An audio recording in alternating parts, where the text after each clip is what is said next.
Hello, everyone. This is the Alhambra Investments macro chart review for March 2019. We're changing our format a little bit, and we're going to start doing 2 of these a month. We want to keep these short so that you can view them, get information out of them.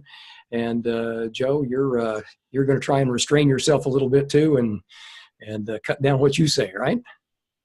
Well, you know, we love this stuff, and I could talk all afternoon, but we also know this is pretty boring stuff, so we don't want to bore everybody to death, so we'll try to keep it short. Most of the numbers that we've seen in the last 30 days are coming in from November and December of last year. A lot of that has to do with the government shutdown. So we want to just pick out the high points here. And let's start with something that you've talked about all through this report, the wealth effect. So for people watching, define the wealth effect and then tell us what's interesting about that to you. Okay. The wealth effect is what it sounds like, actually. You know, it says that changes in your wealth or changes in individuals' wealth will impact their spending. And so therefore it'll impact economic growth. If their wealth goes up, they're going to spend more. Economic activity is going to pick up. If their wealth goes down, they're going to spend less. Economic activity is going to contract. There's a long history of research on this effect. And basically it's always been known to be a fairly small effect. And if you think about it, I mean, it kind of makes sense, right? I mean, changes in the stock market, for instance, you don't know if that's temporary or permanent. So, and in fact, you know, a lot of times it is temporary. So you're not going to spend money that you got in the stock market just because the stock market went up. So the effect has always been known to be fairly small. But I think that it is growing. I think it has a bigger impact today. And I go back to the beginning of quantitative easing when Ben Bernanke famously wrote an editorial for the New York Times where he explicitly linked stock prices or risky asset prices and economic growth. And he basically said, look, the purpose of QE here is to raise asset prices. And when we raise asset prices, it's going to have a positive impact on economic growth. So if people didn't before, they certainly do now connect their wealth or stock market prices or whatever with economic activity. So I think what happened in the fourth quarter, a lot of people have said, hey, this retail sales report from December was terrible, minus 1.2. That's got to be wrong. Yeah, not so much. We've seen a lot of things, a lot of other reports that have confirmed it, from inventory and the consumption numbers from a different report. So, I mean, I think it was a real number. I mean, as much as any of these things are in the first pass, I mean, all of them get revised. But anyway, I think what happened was that the stock market fell in the fourth quarter. And I think by the time you got to December, especially, you got some really big down days. I think it scared people. And I think they pulled back. In other words, I think the effect is bigger today than it has been in the past. So I don't know. We'll see going forward. Maybe it'll have an impact. Maybe it's just a very short-term thing. Maybe people would pull back in December and then, you know, everything is back to normal and they're okay. I don't know. We'll see. It will be interesting because you had a lot of scared people with the market down 20%, the government shut down in December. You had all these things, and I think people were just hanging on to their money. But then we've seen a rebound so far in the first quarter. And is sentiment, consumer sentiment, showing up anywhere there? Yeah, and that's a very interesting thing. You know, consumer sentiment, consumer confidence, there's a couple of different reports we look at there. They're very coincident with what's going on in markets and in the economy. So in the fourth quarter, particularly December, consumer confidence and consumer sentiment numbers went down a lot, but they've all rebounded. Now, they're not back to the previous highs, but they have rebounded in the new year. So it may be that this slowdown everybody's talking about, we might have already seen the worst of it. Personal income was down just a little bit, or as we say here in the South, a smidgen, 0.1% in January. But over the last year, we've actually seen a full 1 point. Is that concerning to you? No, not really. I mean, I like the income growth in this cycle has been less than what we've seen in previous cycles, but it's also been fairly steady. I mean, we did have that minus 0.1 for the month, but the previous month was up 1. So, you know, a full point. So I don't think it really means anything. We don't try to get too excited about 1 month in anything. Is there any correlation between that and the savings rate? Well, yeah. I mean, look, we saw the big drop-off in consumption in December, and we saw a rise in income. So what did we get? We got a higher savings rate.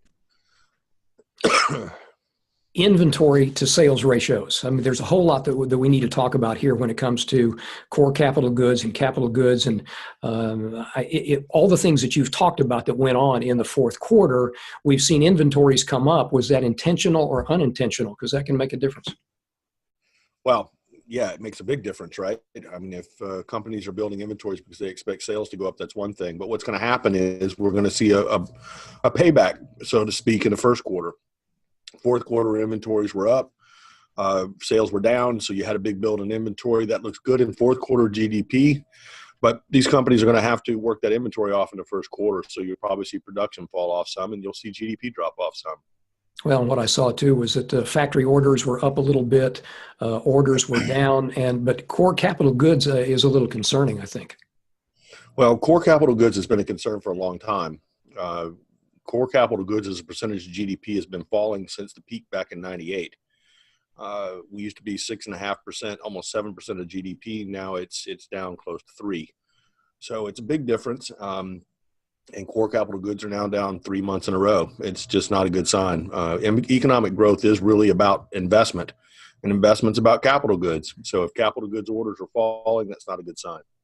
Well, one of the things that interested me was that capital goods are moving down from the same level we were at in 2000 and 2008 and 2014, and none of those were really, we headed down after that. Well, yeah, that's what I meant about, as a percentage of GDP, that's a big deal. Falling, hey, think about it, how much bigger the economy is today versus 2000, and we don't have core capital goods are no higher now than they were then. It's turning down right at the same spot as you said. But look, we don't know that's going to persist here. All we know right now is we've had a turn down from the high, and we'll see where we go from here. Look, we talk about this all the time. We don't have a crystal ball. We're not going to predict the future. We're just going to report things as they are. We have a tough enough time interpreting the present. We're not going to go off into the weeds and try to figure out the future. So the present says those core capital goods orders are down 3 months in a row. It doesn't look that great. We're still at the same level we were, 18 years ago. We'll see if it can break out and go higher. Look, if the economy reaccelerates here, that certainly could happen, but it hasn't happened yet. Oh, just so you'll know, I keep trying to get FedEx to deliver new batteries for your crystal ball, but they won't deliver to your address. Yeah, they won't come to Miami, man. I think the other big thing that we want to talk about in this report is employment. And let's just start with the Challenger Jobs Report. That's a big one. Well, look, there's a whole bunch of things here that are really sending mixed signals, and we're not sure which one of them are right. The Challenger Job Cut Report has been trending higher now for close to a year, and it's up again last month. So but now remember too, that's reported layoff announcements.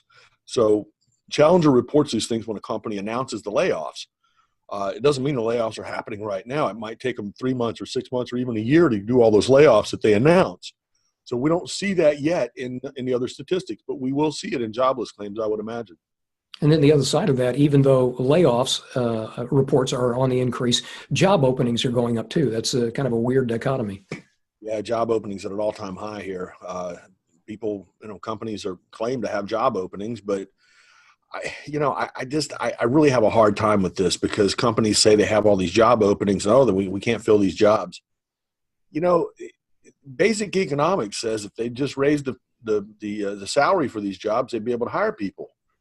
The fact that they're not willing to do that tells me they don't really need these people all that much. So maybe they've got a monster job posting. How serious they are about it, I'm not sure.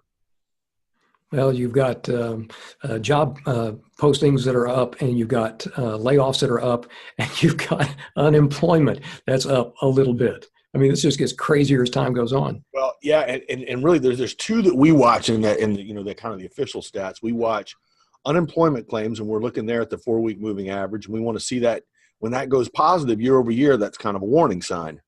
Same thing with the unemployment rate. If the unemployment rate turns positive year over year, in other words, it's higher today than it was a year ago, that's a negative sign. We're not quite there yet, but boy, we're bumping right up against it. So, that worries me because those are things that have been very accurate predictors in the past of economic slowdown. So, yeah, they concern me. And just in general, all the other things that we watch as potential recession indicators, none of those green lighted at this point. Nah, we don't really have anything that's tripping, circuit breakers or anything like that. Our economic stats say what we've been saying all along, which is, look, growth got last year up close to 3%. there's a little bit of a controversy about how you measure that. The Democrats want to measure it at 2.9 and the Republicans want to measure it at 3.1 because they're using different calculations. We can't even agree on we can't even agree on math anymore. So not sure what that means about our country, but anyway, it's right around 3%. We've said all along that's not going to last, and it can't because productivity growth and population growth don't support it. Workforce growth don't support it. So what we've been saying all along is growth's going to pull back to that 2% that we've been growing at for the last few years. I think that's what we're doing. We don't see any signs of recession, but we are slowing down. So that's where we are. All right, Joe, thanks. When we see you next time, we'll look for a macro commentary. And in the meantime, we're going to put up the web address so that if somebody wants to go and read the entire report, there's a lot more there than we talked about. Here's the address, and I think you'll enjoy reading the entire thing.